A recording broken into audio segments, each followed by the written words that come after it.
Hello and welcome to the first episode of Drop or Dive. In this series, I'll be taking a look at the first 3 episodes of an anime and deciding if I want to drop the series or dive into it.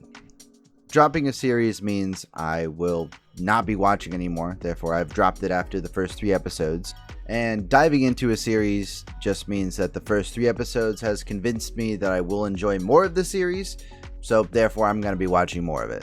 For the first episode, I'm going to be taking a look at BNA, which stands for Brand New Animal. BNA is an anime original. That just means that there's no source material. A lot of animes have source material, be it a manga, light novel, video game, other stuff.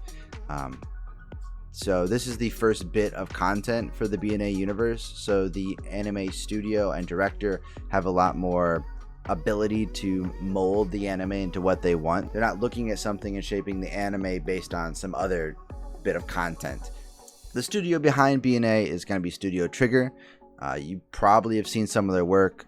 Some of the more popular work that they've done is Kill la Kill, Darling in the Franxx, the movie Promare, Inferno Cop. They're also the studio that's going to be making the cyberpunk anime that has been announced. Trigger is one of my personal favorite studios. I really like their animation style, the way the action looks. It's very stylized and it just looks good to me. It's just something that I personally like a lot. So when I saw BNA was announced and it was an original from Trigger, I was very excited because I have liked a lot of their anime in the past. The director for BNA is Yoshinari Yo. I believe this is his directorial debut. He's worked on other stuff like Darling in the Franxx, Kill la Kill, Gurren Lagann, Fooly Cooly, Evangelion. So he's worked on a lot of popular anime, but when I look at his credits, it's been like key animator, mechanical designer, storyboard artist, stuff like that. He's not been a director. I think he's directed maybe a couple episodes, but never a full series, as far as I can tell. The reason I'm telling you guys the director and the studio and the source material is, for me, that's a really good determination if I'm going to enjoy the anime. There's certain studios, Trigger for example, who I will most likely watch at least a little bit of whatever they put out, just because I've liked a lot of their stuff in the past. Also, there's a couple directors that I've just really connected with their directing style and the stuff they've put out, so I would like to at least check out their new stuff. And I think that's important to know if you are looking for new anime to watch, is to know what type of directorial style you like and what type of directors you like, what studios you like, and put out content that you enjoy. It's something that's really helped me in finding other anime that may not be as popular, but something that I really like. Alright, now that we've given you guys a little background about who's making this, let's talk about BNA itself. In the world of BNA, there's humans and there's beastmen. Humans are, kind of self-explanatory. Me, you. Beastmen are a different species, I'm assuming, that has 2 different forms. They have their human form, which looks just like, me and you, like a normal human, and they have their beastman form, which each person has a different animal that's their beastman form. There's a ton of different variety when it comes to beastman forms. There's rhinos, tigers, wolves, raccoons, tanukis, a whole bunch of different variety, but everyone has a certain one. In this world, beastmen have to hide themselves, so they tend to stay in their human form because the humans are scared of the beastmen and don't want them in their cities, don't want them around them. So this city, Anima City, was created 10 years ago as of the start of the series. So beastmen can live with their own kind and don't have to hide themselves. They can live as they are as a beastman instead of trying to live as a human. The main character is Michiru, which she is a Tanuki beastman who is, as of the first episode, attempting to get to Anima City to seek refuge for, protection, because the humans want to get the beastmen out of their cities and get them away from them because they're scared, and it's kind of like a warring factions type thing. And the other main character is Shiru, who is a investigator in Anima City. He's also a wolf beastman and has an incredible sense of smell, which plays a large part in the series. My initial thoughts on the series, watching the first 3 episodes, is I really like the opening, I really like the ending. The music and art style looks really, really, really good. I think they both fit the series quite well, and I surprisingly don't skip them. The animation is fantastic. Trigger is one of my favorite studios animation-wise. The action looks great. The characters look great. It's just a very pleasing to the eye. It has a very nice color palette. I just love Trigger's work, and I think this is one of my personal favorites of theirs. With that being said, it's not all phenomenal. I do have a little bit of issues with the characters. I enjoy the characters, I just don't love them.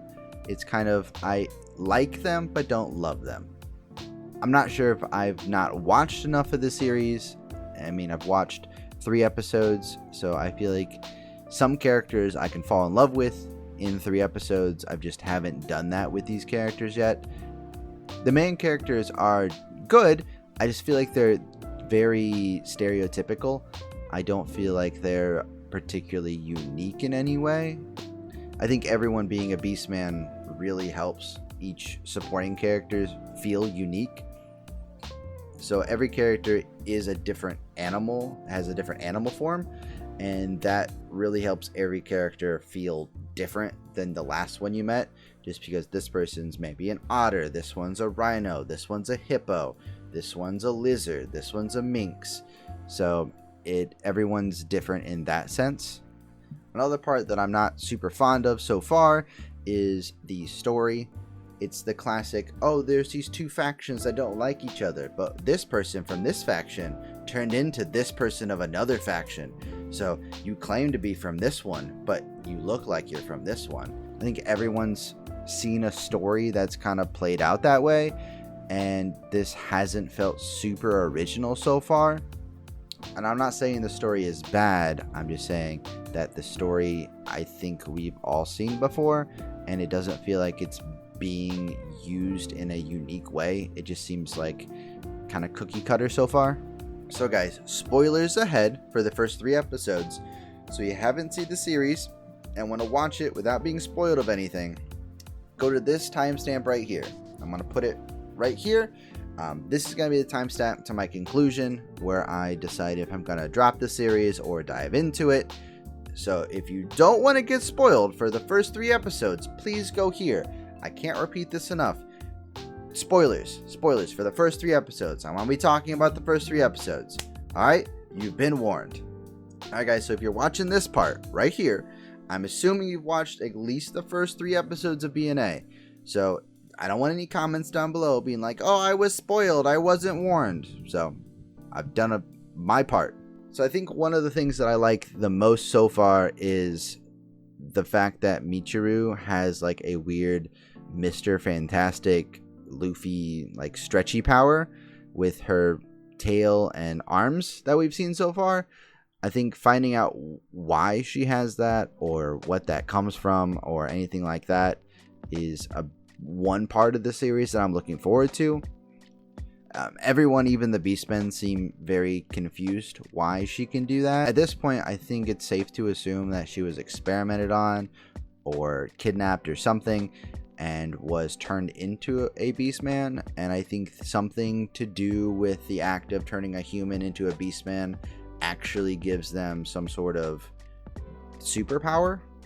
And I also think that the superpower might be connected to the animal that person gets turned into. Because in Japanese folklore, a tanuki has been depicted as like a shapeshifter.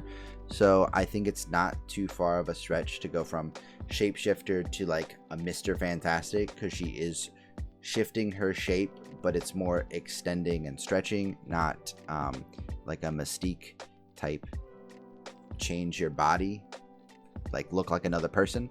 I think one point that I have to put towards dropping the series is Shiru's constant use of his smelling power. The first couple episodes I was into it. I was like, alright, cool, this guy's got a really cool power, he's a detective, that makes sense. But I feel like every episode he's using it like 2, 3, 4 times, and it seems like a fix all problem button. It's like, oh, there's an issue, let's have Shiru smell things, and then we can progress the story, because he's gonna find out the issue. He's gonna find out where the bombs are. He's gonna find out the location of things. Oh, if there's no scent, obviously it's something up. So it feels kind of like a crutch for the series. It's, if there's an issue, we lean on this. It's not, we have to write our way out of it. It's, oh, we're gonna have the wolf guy smell things, and then the story progresses. Maybe the rest of the series he doesn't use it as much. In the first 3 episodes, he's probably used it maybe 10 times, and it just seems like if there's an issue, it's immediately, we're gonna have this character do one thing, and that's it. I like the world that BNA is set in. It's not anything super original, but I think that it does lend itself to creative storytelling. Every character has their own animal that they can turn into, and that animal has different traits, be it speed, be it camouflage, be it strength, be it smelling, stuff like that, maybe like night vision. So I feel like that makes the characters unique and can really be written into a good story.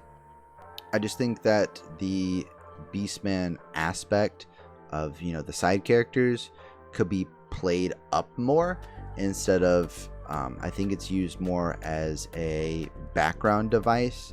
Like, I think at one point they had a rhino and a hippo or something fight, and that was, you know, 2 animals that are kind of aggressive and are bigger and stronger, and they clash. So the unique aspect of the more minor characters aren't used to progress the story. It's more used as background entertainment or one-off gags. Alright guys, this is the part where I make my decision. Am I going to be dropping the series and never watching it again, or am I going to be diving into it and hopefully finishing the series and loving every second of it? What do you guys think I should do? I think I've already made up my mind, but comment down below. Do you think, based on what I've said, I should drop the series or dive into it? I will be diving into this series. I think the first 3 episodes have given me enough hope and enough enjoyment that I think the rest of the series, which is I think is another 10 episodes, should be enjoyable, at least for me. This video is not for me to make the decision for you guys on if you should or shouldn't watch this series. It's for me to share my thoughts on the series, give the things I like, the things I don't like, and some background information on the series, so you guys can make your own decision. I'd like you guys to use this video as an information tool to see if, you know, if you guys were thinking of watching BNA, hopefully you can watch the first part of this video and figure out if BNA could be for you.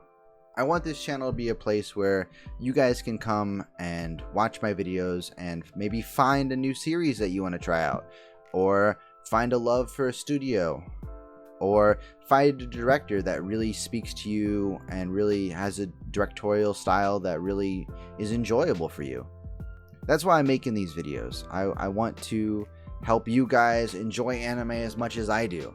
I know that there's a lot of people out there who haven't really watched a lot of anime, or just watched the super popular anime and haven't really dove into the seasonal anime, or haven't watched some of the classics or some of the things that, you know, were all the rage 5-10 years ago, but people talk about a little bit, but it's not, you know, the new hot thing. It's not an Attack on Titan. It's not a My Hero Academia. I also want, you know, my videos to be something, if you have a friend that is a little hesitant on watching a series that I've made a video on, you can send them my video, and instead of you trying to convince them to watch it, hopefully my video does, or my video gives them enough information to be like, yeah, I definitely don't want to watch that.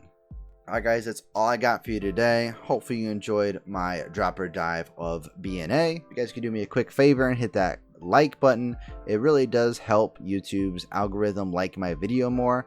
And with this being a very small channel and, you know, me starting on this YouTube journey very recently, every like really helps because it helps my videos show up on someone's recommended page over here. If you're on the desktop version, a lot more, and that's gonna really help me find an audience and find people who will enjoy my content. With this being the first dropper dive, my format for the dropper dives is a little loose. It's not quite solidified yet. So if you guys can comment down below if you liked the format or if you didn't like the format, or what I should talk more about or less about, and help me find a format that really helps you guys get the information you guys are looking for. With this being the first dropper dive that I've done, the format that I'm doing and like the layout of the video is a little loose, and I'd like to get a set format, but I need your guys' help. With this being the first dropper dive I've done, the format is something I've just created, and I'd really like you guys' feedback on it so I can figure out what parts I need to talk more on, what parts I should talk less, and figure out what type of format is really best for you guys. So any sort of feedback is going to be super helpful for me at this point, and it will really shape the dropper dives that'll be coming in the future. And if you guys want to see those future dropper dives, make sure you hit that subscribe button, and also ring the bell. I don't know if that's super necessary, but YouTubers say that, so I feel like I need to say that too. Hit that subscribe button and ring that bell. If you guys do want more of me, feel free to go down in that description box below, and I will have my Twitter and Instagram along with my Twitch. YouTube comments are great, but it's harder to get to know someone through YouTube comments. And Twitter and Twitch are much better platforms, in my opinion, to have a discussion or to communicate with creators you like. If you guys want to know my thoughts on a particular episode of BNA, feel free to check out my second channel where I do post episode reviews and chapter reviews of different things that I'm reading and watching. The format for that's a little different. I kind of watch or read the thing, and then I immediately turn on the camera and make the video. So you guys kind of get my first reaction of what I'm thinking about the episode, my questions, my thoughts. Alright guys, I really appreciate you guys making it this far. Hopefully you enjoyed the video, and have a great rest of your day.